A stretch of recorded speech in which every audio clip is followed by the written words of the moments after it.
Okay, well, welcome. I'm Alan Levin, and this is another in the series of Crossing Boundaries interviews.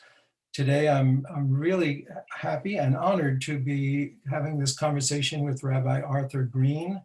And in looking through his many credentials of his accomplishments, his positions, and his writings, it would take forever to give you the real formal introduction that people often give.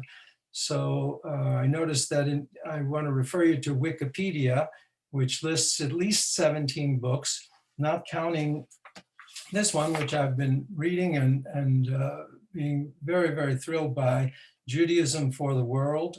I think it shows up backwards on the screen. Reflections on God, Life, and Love. Highly recommend that. And looking up his other interviews and talks on YouTube.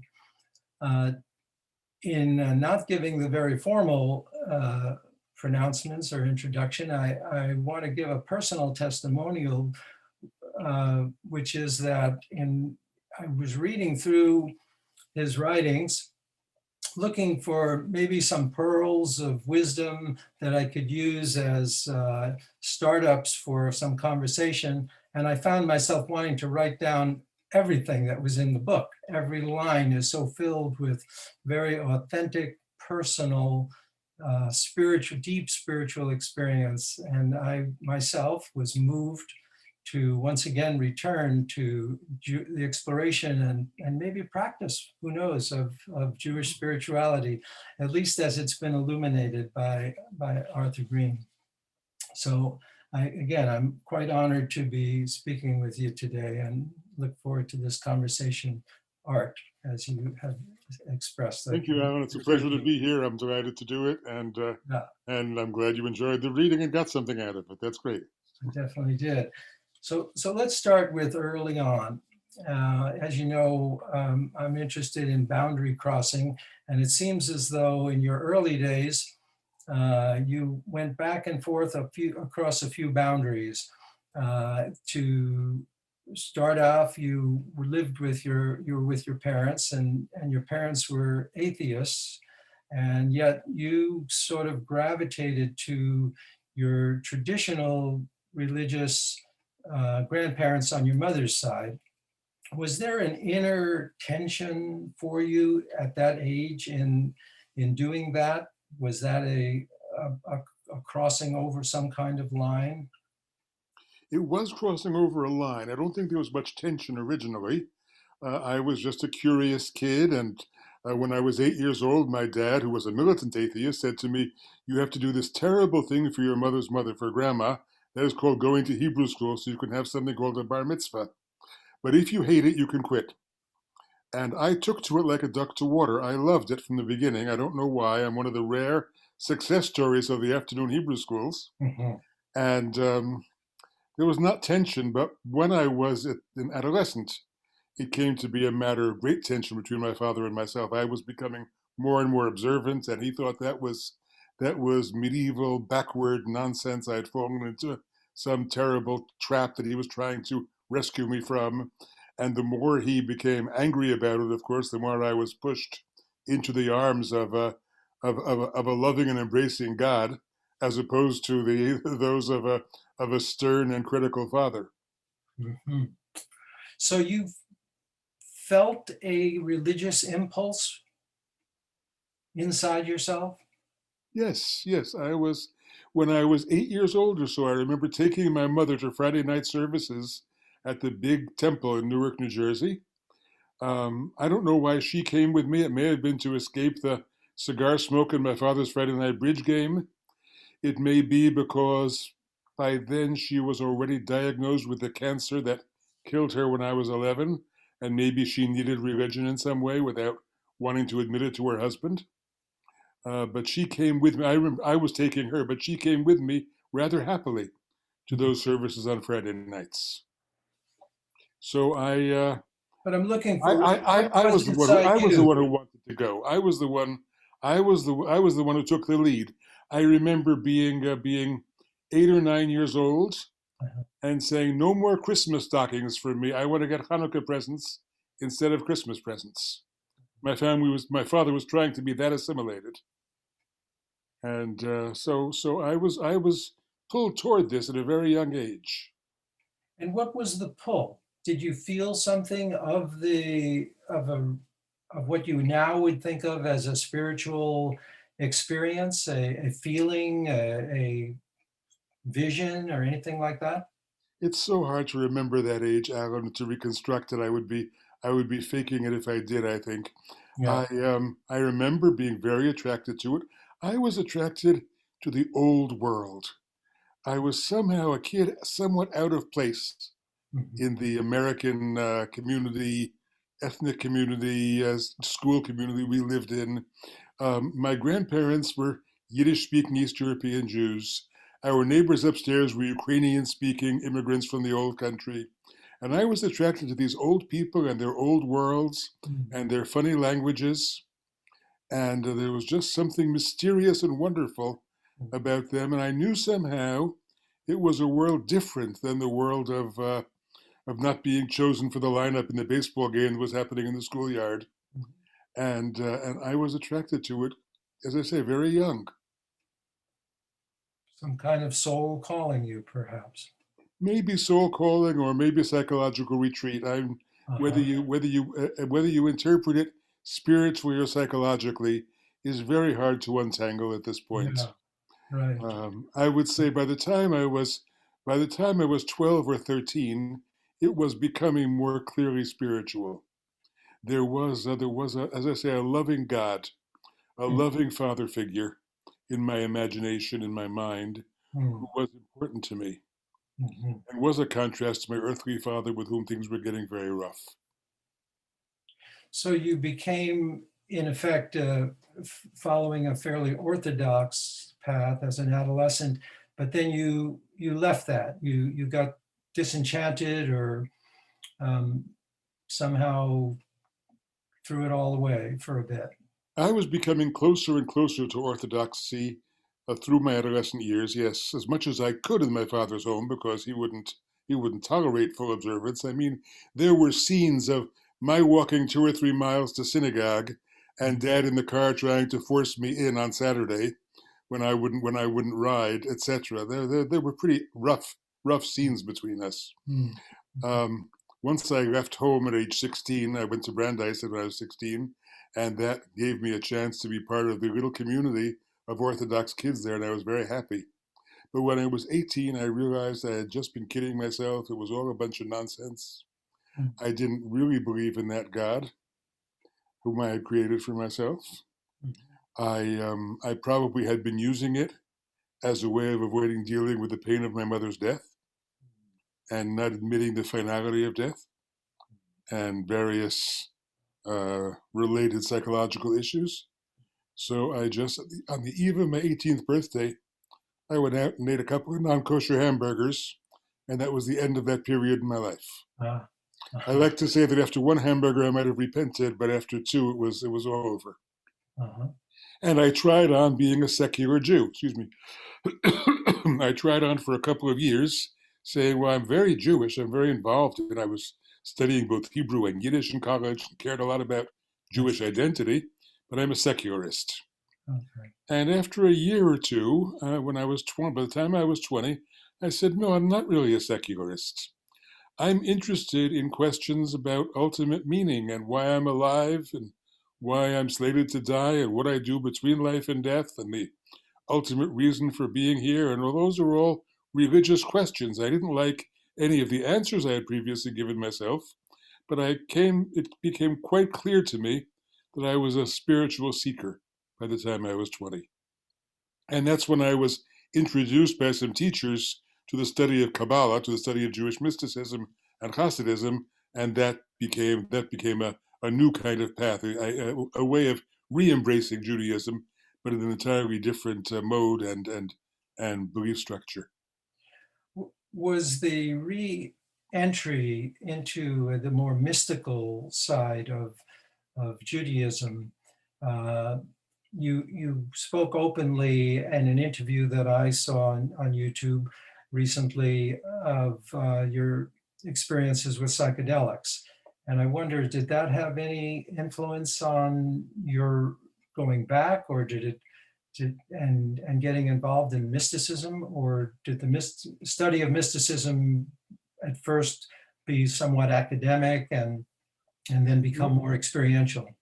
no, that's not quite the way it worked. The attraction to mysticism, when I was 20 years old, somebody gave me an essay by a famous Hebrew writer named Hillel Zeitlin, an essay in Hebrew, which I read, and it just pulled at my soul. And I said, "This is my spiritual language." Mm. And I promised myself I would translate that essay into English, which I did 50 years later, published in my book of Zeitlin's writings. Mhm. And I said, "This is going to be my language."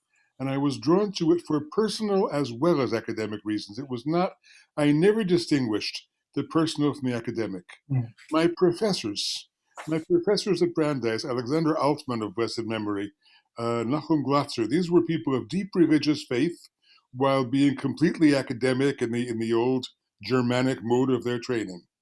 And so there was not a conflict for me between academic interest and personal pursuit. I didn't feel those were two conflicting things. So I was signed on for the study of Jewish mysticism. After college, when I graduated when I was 20, I went to Israel for a year to study with Professor Sholem. And Gershon Scholem? that's right, yes, I studied in his lectures for a year and some other courses.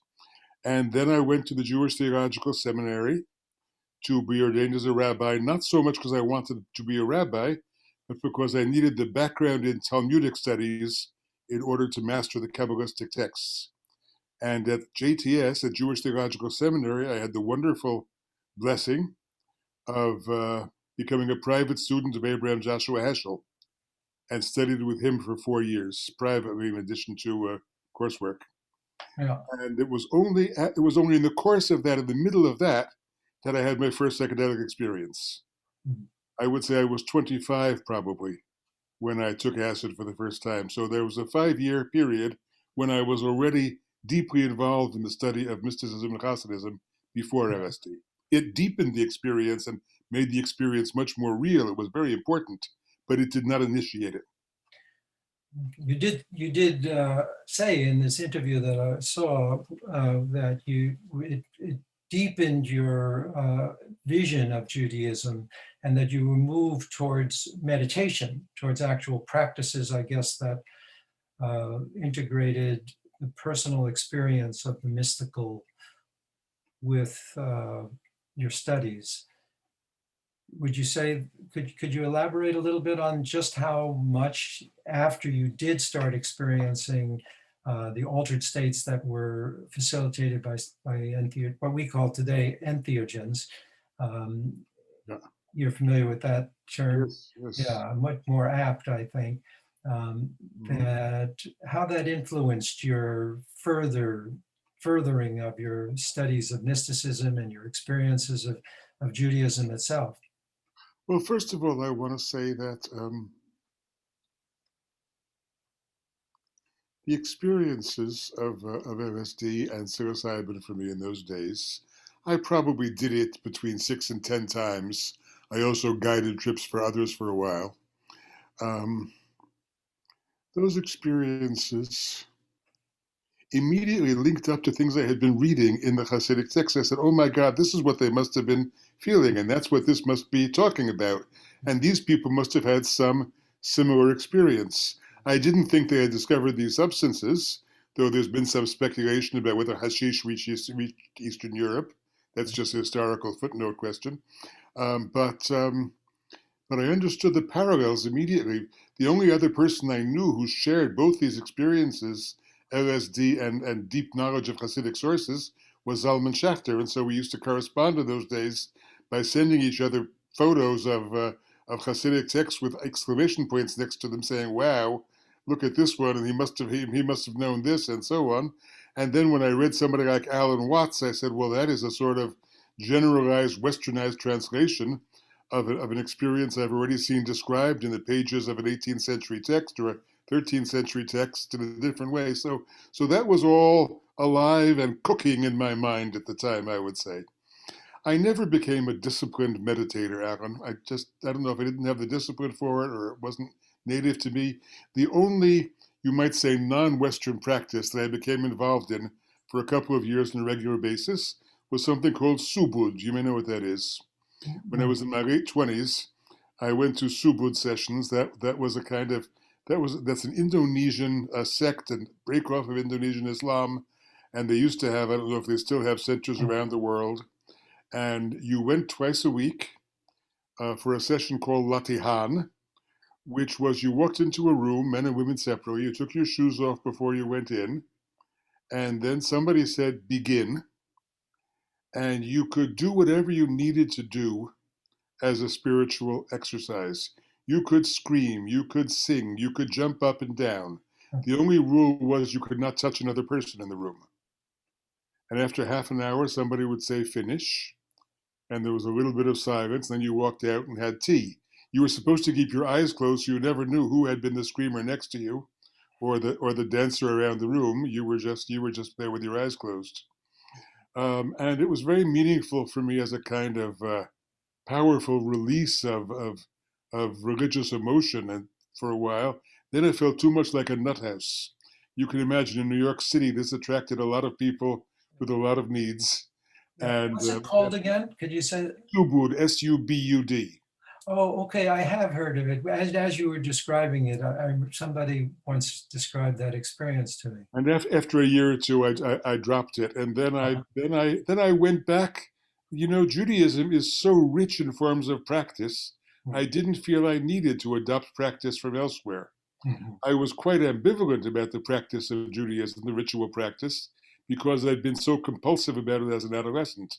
So mhm. it took me a very long time to come back to a steady form of practice. But that was enough form for me. I didn't need another form of meditation or spiritual praxis. Yeah. I was going to ask you, but I think from what you've been saying, I already know the answer. If you were, through your experiences with altered states, ever drawn to become more deeply involved with any one of the other traditions other than Judaism. As you know, I've written a book about Jewish people who became teachers and leaders of Sufi orders and Buddhist lineages and Sikh orders. um, you did say in one of your writings, I watched sadly as folks turned to the East for spirituality. Do you still feel that way, that you people born in Jewish families who, for whatever reason, didn't have the life experiences that you had, for example, when they became spiritual, they chose other spiritual paths? Does does that bother you, or do you have feelings about that one way or the other? I feel sad about it. I feel not an ounce of condemnation. There's nothing wrong with it, and no judgment. But I feel sad because these people could have deeply enriched the path I'm involved in. Mhm. They could have been creative writers about Jewish spirituality. They could have been people who would translate old neglected practices into modern forms. I read people like Jack Cornford or Sylvia Boorstein or others, and they're wonderful writers. I love what they say, and sometimes I even feel a Jewish ethos peering through in their writings. Um, but so I bless them. I'm glad they found a path. That's what's important in life. But I feel sad. I feel it's not their mistake, it's our failure as Jewish educators that we didn't create or articulate a Judaism that would speak to such wonderful souls. That's what I feel. So I feel a sadness that they didn't choose this path, but I feel that the blame is not with them, it's with the purveyors of this path who who were so big on every detail of practice and every detail of the law, and were so spiritually dry in the way they presented it. That's an accident of history, of course. A lot of this is accident of history.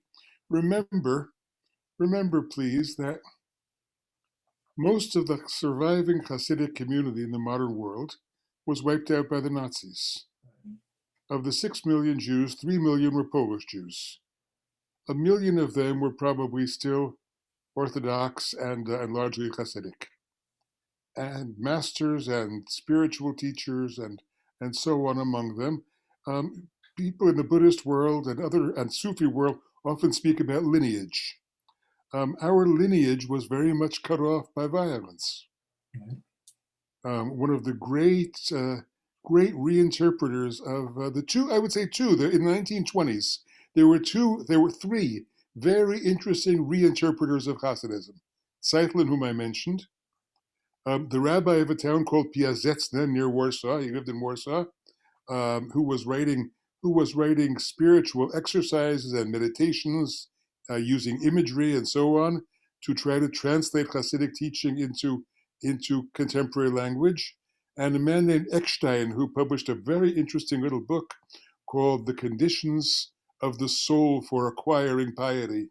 Really, again, meditation exercises. All three of them were killed by the Nazis. Those are the three most interesting modernizers on the edge of Hasidism, and they were all destroyed. So what survived in America was praxis, praxis, praxis, but without much soul.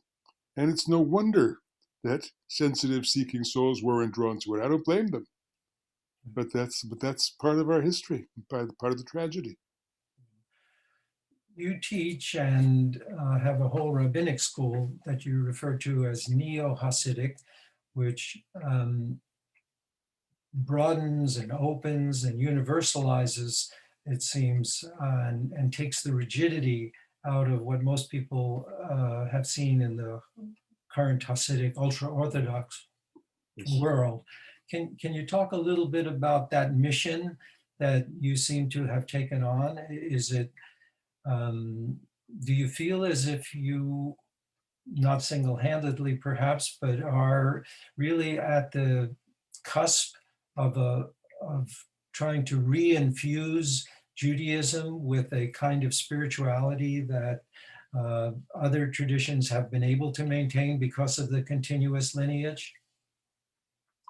Yes, re-infusing is a very good word. Re-infusing with spirituality is exactly what it's about.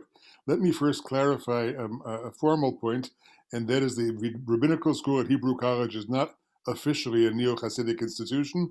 I work hard to make it as Neo-Hasidic as I can, and I have great influence there. But we have a wide variety of students. They have a wide variety of theologies and approaches, and we are genuine pluralists. Hmm. So I don't want people to get the impression that going there means you are a Neo-Hasidic Jew. But that is the project. This has become my lifetime project, creating a new Hasidism for the 21st century. Hasidism was, of course, appropriate to its age. But Hasidism in the 21st century should not be how you have to dress up like an 18th century Jew. That's not the point. The point is cultivation of awareness, inner awareness, realizing the divine presence in all things, using everything as a way of service, devotion through joy. Those are the essential teachings of Hasidism. And I very much believe in them, but ask how they can work for people who live in the 21st century, including some who will not take on the full regimen of Jewish practice. Some will. Some Neo Hasidic Jews are quite, you might say, orthodox in their practice and use this as a way of infusing their orthodoxy. But I have other students, disciples, followers, readers, who say that kind of practice is not for me. I can't go there. But I still want to have that sense of spontaneous devotion and love of the divine in all things and presence of the one in my life. And they will take on certain forms like Shabbat observance or like maybe a daily meditation period instead of the verbal prayer. And I'm all for that. Again, I'm a pluralist, and I think there are various ways of doing this.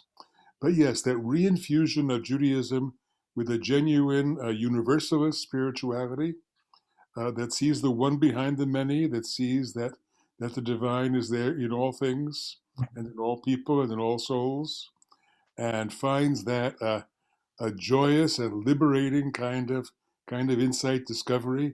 That's what it's all about for me, and that's what I want people to know, that there is a Judaism that's all about that. That's beautiful.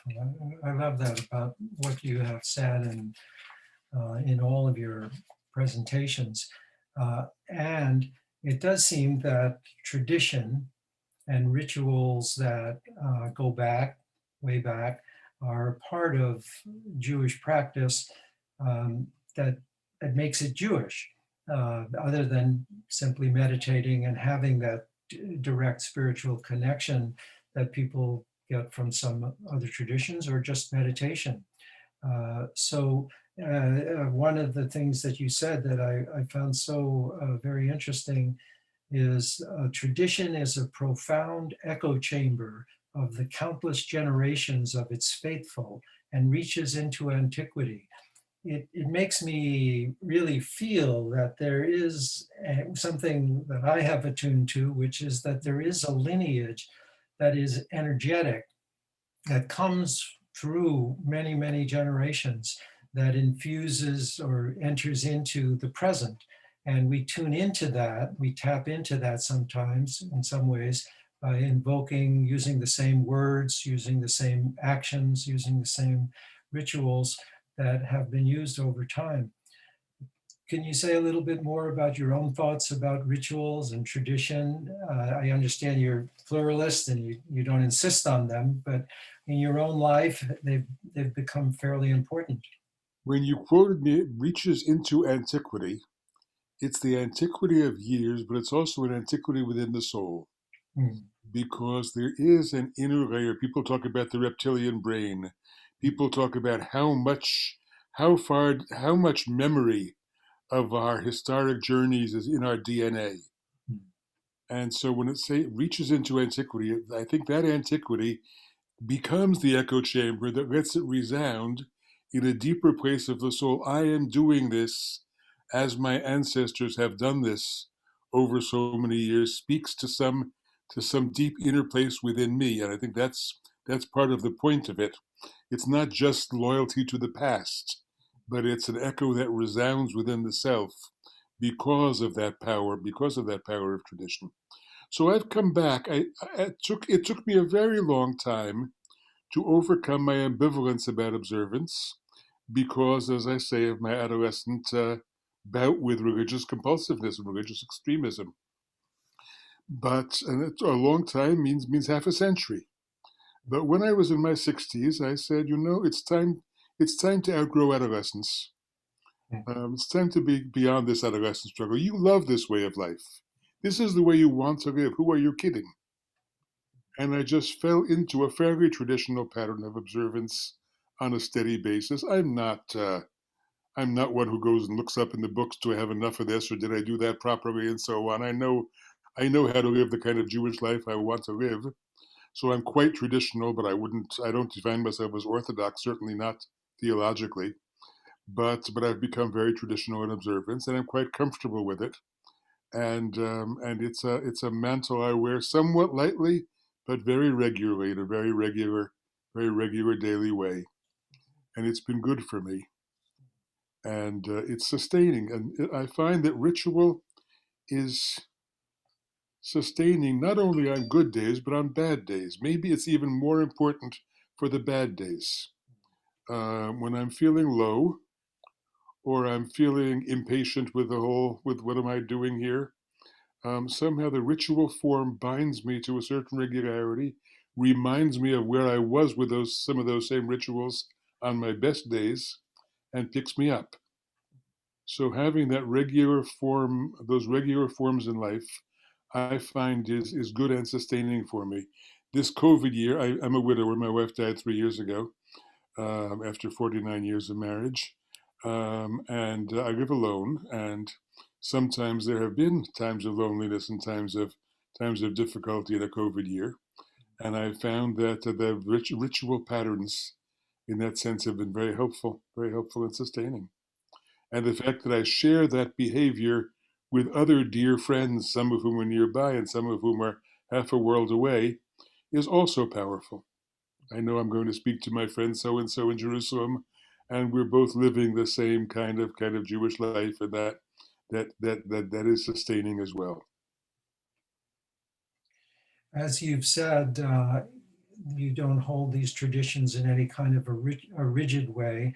Um, is there a line that can be crossed in transforming or modernizing or bringing to the modern world the ancient rituals? Is there a place where it no longer becomes Jewish? Does Jewishness have a boundary as you see it in terms of what it means to practice, to observe? Well, boundaries are very interesting questions. First of all, I don't like drawing boundaries. That's not where my heart lies. Let me say that first. But I think there are some boundaries. People have asked me, for example, about the practice of yoga and vipassana meditation in synagogues and in Jewish settings. And I have seen, I was one of the founders of something called the Institute for Jewish Spirituality, which teaches an essentially simplified form of Vipassana meditation. And I was concerned at first, is there too much syncretism here? But I came to realize, no, the techniques are only techniques. Had they brought in the images of the Buddha, I would have been upset. That does not belong in a Jewish setting. But taking the techniques, um, uh, maybe using a Hebrew word as a mantra for some techniques, finding a way to express them with Hasidic tales rather than with Buddhist monks' tales. All those things seem to have happened pretty seamlessly, and I welcome and bless it. People ask a lot about Hebrew Christians, Jews for Jesus. Are they welcome in the synagogue? If somebody's an active Jew for Jesus, is he, she welcome in the synagogue? Welcome to be given an honor in the synagogue? And that's an issue. I believe that there is a border established, much of it tragically by suffering, between Judaism and Christianity. And so I think that is a border area of concern. I'm not issuing a rabbinic decision here about what one may do and may not do, but that's a border area of great concern, the question of the mix of Judaism and Christianity, especially because there are a great many evangelical Christians who would like to erase that border in one way or another. And I believe in the continuity of our community and of the Jewish people, so I don't want that border entirely erased. So there are some concerns here and there, but as I say, that's not where I like to put my energy. How important is it to be born into a Jewish family in order to be Neo-Hasidic? Well, it's not And how required. important do you feel it is, again, for Jewish people to, well, you sort of answered this before, that it kind of made you sad that you don't have a judgment about it. But I guess I keep wondering about that because of my own interests, that is the religion that a person is born into determining in terms of what path they follow. Yeah, I'll give you an example. One interviewee that I did for my book, Shabda Khan, he's become the leader of a Sufi order, major Sufi order. He said, well, just because my father drove a Cadillac or a Chevy, I could choose to drive a Toyota. He felt that spiritual path was like that. It's a choice. And I wonder, in this context, do you feel there's such a thing as a Jewish soul? Is the transcendent aspect of us one or another? There's a lot in there, but whatever Yes. you feel like you want to say about that. No, I don't think there's such a thing as a Jewish soul. I think there's such a thing as a human soul. Mm. Too many people have taken elements of Kabbalah and talked about Jewish soul, and I'm afraid that can lead to racist places and so on, to a kind of spiritual biology that becomes racist. I don't like it. And so I want to reject that element of the tradition that says there is a unique Jewish soul. That's something I do not accept from the tradition. The same way I do not accept some of the attitudes of the tradition toward women and women's roles. I do not accept the notion that there is a unique and different Jewish soul. As I have said, a person like myself, and potentially a person like you, and we're very different because of our educational backgrounds and path in life, can find that deep echo chamber of tradition in Jewish practice and in Jewish forms if we open ourselves to it. I've seen many people open themselves to it, and it is enriched by the fact that they have a sense of somehow ancient connection with their own past. And that's a wonderful enrichment. I don't think a Jew has that. Well, I can't say can. I'm not absolute about anything. I think it unlikely that a Jew could have that same sense of that personal connection to past generations of Sufi masters. But perhaps he could. I'm not judging that it's impossible. I'm just saying there's something lacking for me in that. You On feel the it's other hand, biological it's not biological. No, in the it's, DNA sense. well, DNA, I guess, is biological. I mean, it's sort of more tribal memory, maybe. It's not Hmm. it's on the edge of biological. I want to say quickly that I have had among the several hundred rabbinical students I've taught over the years, I've had maybe between 5 and 10% who were Jews by choice, who did not come from Jewish backgrounds at all, converted to Judaism as adults. Mhm. And they have been some of my closest and dearest students. And some of them have adopted this Neo-Hasidic value system and way of life, just like the born Jewish students. I don't think there's any difference between them. And I don't feel they remain outsiders to it or don't have the ancestral memory. On the contrary, some of them are very wonderful purveyors of it. So I don't think one has to be born Jewish to be able to open to this. So therefore, I don't think one has to have been born Sufi to open to the depths of a new Sufism. God bless. But it's just I feel a sadness. I know a few Jews. I've known a few Jews in my time. People from even a few people of significant Jewish knowledge who have converted to Christianity, who've opted for Christianity because they found faith in Christ, and that was the religious language that spoke to them. I don't know why that happened. I don't know. I don't know what in Christianity appealed to them that it didn't in Judaism. But I wish them well. I feel some sadness about that choice, but I wish them well and bless them. Yeah, thank you. As a mystic, you, of course, place a great deal of emphasis on the experience of spiritual reality, oneness, the totality of all that is, beingness, presence, and see the rituals and prayers in many ways, as you said, ways to open that door, ways to have that experience and live that Precisely. life. And Precisely. you also said that we are creatures of a natural world that is itself a multicolored garbing of divine glory. I love that phrase. And so there's the many, there's the one and the many. And I think, as you explain it, Judaism embraces that in the way that Taoists, for instance, say there's the one, the two, and the 10,000 things. So I don't know if you're familiar with that Mhm. phrase, but Mhm. and that you hold both duality and non-duality as one. Can you talk a little bit about that from your own Well, wisdom? Share with us. you just talked about it very nicely. The question is what I have to add to it. The Jewish language for it, of course, is the language of the Shema. When we say Shema Yisrael Adonai Eloheinu Adonai Echad, we don't only mean there is only one God, we mean there is only one. Period. There is only one. All things are one, as they were before creation, as they were before the evolutionary process, as they were before life developed. Nothing has changed. You are the one as before the creation of the world.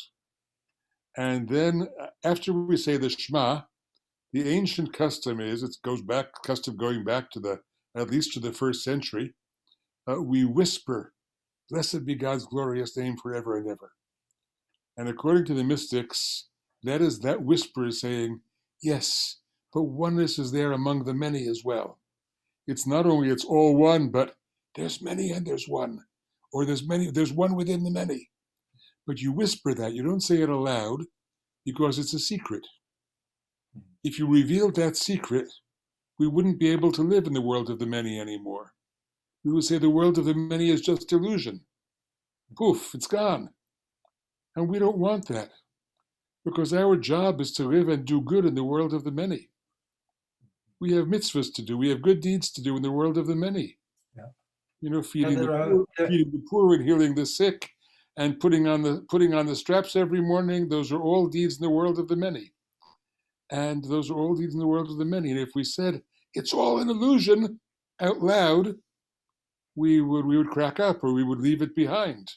Yeah. We are not looking to become wholly enlightened beings who smile and live only in the world of the one. Mm. We want awareness of the one in order to live better in the world of the many. Thank you. Yeah, there are many people who have been drawn to Eastern religions, I've found, who fall into that trap. They learn about Maya, which is the world out there, and it's translated as illusion or dream, and so it doesn't matter. It's just, you can just let it It's as you forget say, it. Just go into non-duality. it's a mistake in the context of those traditions too. I'm not saying Yeah. No, most absolutely. Yeah. yes, but So how do you know, as a teacher of teachers even, that your students are actually getting the experience of this very deep mystical teaching that you have come to? You, as you know, people can misinterpret. They can take a word, like even oneness, like the totality of all things, like all of those phrases, and it becomes just like the way people have treated the word God. It becomes like an external thing or an abstraction. How do you know they're getting it? I don't know, Aaron. How does anybody know that any other human being is getting it? How do I know that you're getting it? You say all the right words, That's a good question. How do you know you're getting it? I love the way we have this interchange, but I don't know what you're getting, so to speak, because I'm not in your mind, Uh, and I don't pretend to be in your mind. Now, I had a dear friend and mentor named Reb Zalman Schachter. He was really the original. He and Shlomo Carlebach were the original figures of Neo-Hasidism in America, you might say. They both passed on. They were both youthful survivors of the Holocaust who passed on. And Zalman used to do experiments and exercises. Now we will close our eyes and see this and have this experience. And now we'll open ourselves to that experience. And I can't do that. That's just not my style. I don't believe I can create experiential things for other people. I can inspire them to do their own seeking and their own experiencing. But I can't say, now we will all experience this, or now I'm going to give you that experience. It's just not who I am in terms of personal style. I'm not condemning it. I'm not saying it's phony. I'm saying it's not art green. I just can't do that. And so I don't know how many of my students experience this, how deeply. From their responses, I feel in me, not in them, I feel in me, that some of them are really getting it very well, but not all, by no means all. That's the best I can do. I can through my writings and through my teaching, like interviews like this for the people watching it, I can say there is something very profound in this. But I can't say now close your eyes and you will feel it. That's up to you. That's your journey. It's your journey. you do feel there's a transmission, however, that you are attuned to and that you are a vehicle for passing that transmission along. Would you say that fits? I think to be that, but not in the not in the poof, I'm a spiritual master sense, not at all. I'm a teacher. I have not allowed myself to proclaim myself as a Rebbe, a Uh-huh. Rebbe meaning spiritual master. I never let myself have one. I had two great candidates who wanted to be my Rebbe, Abraham Joshua Heschel and Zalman Schachter, two of the greatest Jewish teachers of the previous generation. And I did not let either one quite be my Rebbe. Submission was something that didn't come easy to me. I learned a tremendous amount from both of them. I'm terribly grateful for the great privilege of having been their student and Zalman's friend. But I was not a disciple in that sense. And because I did not do that, I do not pretend to be a master who can, by the conveying of my eyes or my hands or something or some mysterious transmission, pass on that blessing. I do it through my writing and through my teaching. It's through the content of what I have to say, not because of the mysterious powers of one Avraham Yitzchak or Arthur Green. And I don't want to pretend otherwise, and work hard not to. I really appreciate your candor. And let me come to a very earthly question. Many American Jews see Israel, the nation, as a part of their identity. They get very defensive when Israel is criticized, and they get defensive and angry very often, and they think the criticism of Israel is anti-Semitic. Can you share some of your thoughts on what you see as the relationship between Jews, people with Jewish identity, and Israel? Yes, yes. Let me say first that I'm very close to Israel. I spend part of each year there. I'm going there in a few weeks for 2 months in the summer. I'll also go next winter. I've probably made 40 trips back and forth. I've stopped counting. Some of my very dearest friends are in Israel. 5 of my books are now out in Hebrew, and I have many readers there, and I'm working on 2 more translations into Hebrew. And I'm very committed to that project. It's very important to me to affect the religious attitudes of Israelis as much as American Jews and other Americans, very much so. I have for 40 years, 50 years, been what I would call a critical left-wing Zionist, which means I am committed to the project of a Jewish state. I believe in its legitimacy. And I think Israel has done some terrible things and made some terrible mistakes over the years. I think the settling of the West Bank was a colossal error. That land should have been kept to be returned to the Palestinians if and when they were ready to make a real peace with Israel. And the settlement of it by Jews was a moral and strategical error. I'm very clear about that. On the other hand, there is attack on Israel that does lean over into anti-Semitism. When Israel is criticized for human rights violations and a regime like Assad's Syria or that in Myanmar is not, then I say, why are they so anxious to criticize Israel? Just this week there was an incident in Philadelphia of some big food festival, and an Israeli food truck was excluded from the ethnic food festival, and that's because it's Israeli. And that felt to me, whether it's anti-Semitism or bias against this poor guy trying to make a living with falafel because he's Israeli, whatever, I felt it was outrageous and discriminatory. So I think there are places where it leans over. I care a great deal about Israel. I'm now active in an American support group for confederation, for an Israeli and Palestinian state, which will exist side by side as 2 states, but with open borders where people can live in either state. If you want to see more about it, there's a website called A Land for All, which is what I support. So in effect, what has been referred to as the Holy Land, it's a term I'm not very comfortable with, just because I feel like it separates that particular piece of land from other places of land, which are also very holy or equally holy, but that it is the homeland of Palestinian people as well as Jews, and they're deserving of the ability to live there in peace and be there. Absolutely. We are fated refugees to come back to that land, and just to have some form of government that allows them both to be we are fated oppression and free of occupation. Together in that land. We are fated to live together in that land, and we must do it in peace.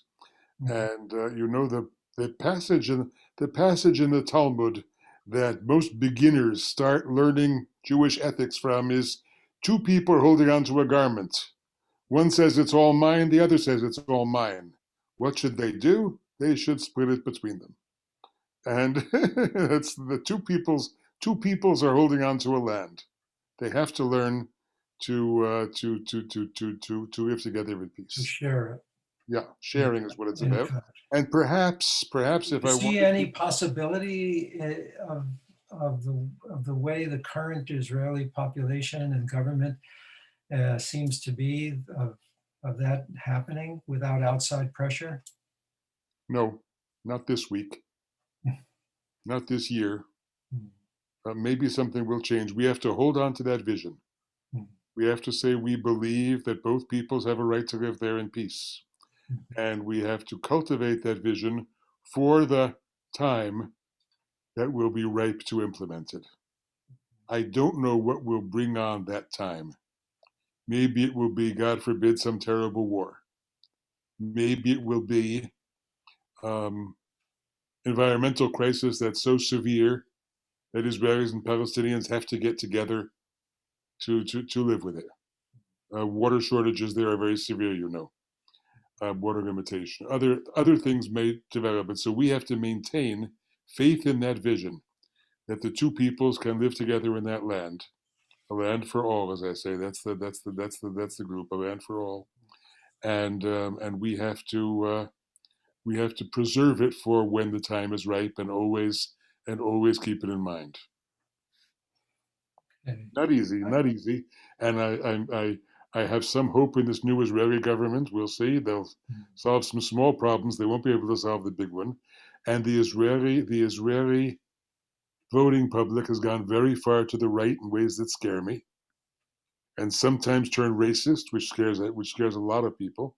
mhm, But you have to remember, and the Palestinians have to understand, we are still recovering from the trauma of the Holocaust. mhm. We are still, as a people, as a whole Jewish people, in recovery from a third of us having been slaughtered and two-thirds of us being survivors. And that means even though we are the much, much stronger power in that part of the world, and we dominate and we oppress, we still feel fear and insecurity, which lives in the back of our minds because of that unhealed wound of the Holocaust. And dealing with us, you have to think of you're dealing with a community with huge PTSD. Right. And whoever doesn't realize that about the Jewish people doesn't quite get what the problem is. And I'm not saying that to justify terrible things that Israel has done. There are terrible things they've done. I'm not using it to justify. I'm saying to understand it. Mhm. That has to be understood too, along with the very real suffering of the Palestinians, including the refugees. Okay, I have one more question, if we could come back, in effect, to the spiritual realm, Please do. which I think is more your home, uh, Yes. perhaps.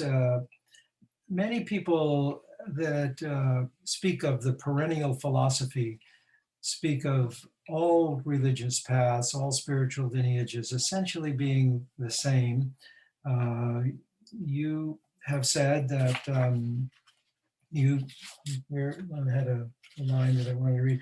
I've learned to express the universal truth in the language of Jewish tradition. Um, is there one universal truth in all of these different paths? Or is it more along the lines that some people say that there are different puzzle pieces that just now are coming together to weave a fabric that will be the way for humanity to move forward?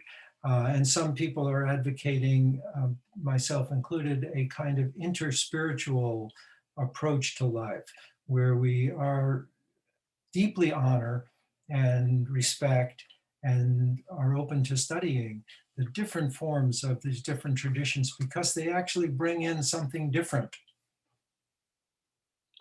I too deeply honor and deeply respect and am open to studying and learning from the wisdom of all the traditions. I'll say that first. I have read the perennialists, some of them, of course, and am sympathetic, but I am not wholly a perennialist. I believe there is one truth behind them all. Let me say that. Mm, And that is the truth of the great oneness of being mm, and the presence of that one in all that is, and the ability of human beings to open themselves to awareness and experience of that presence.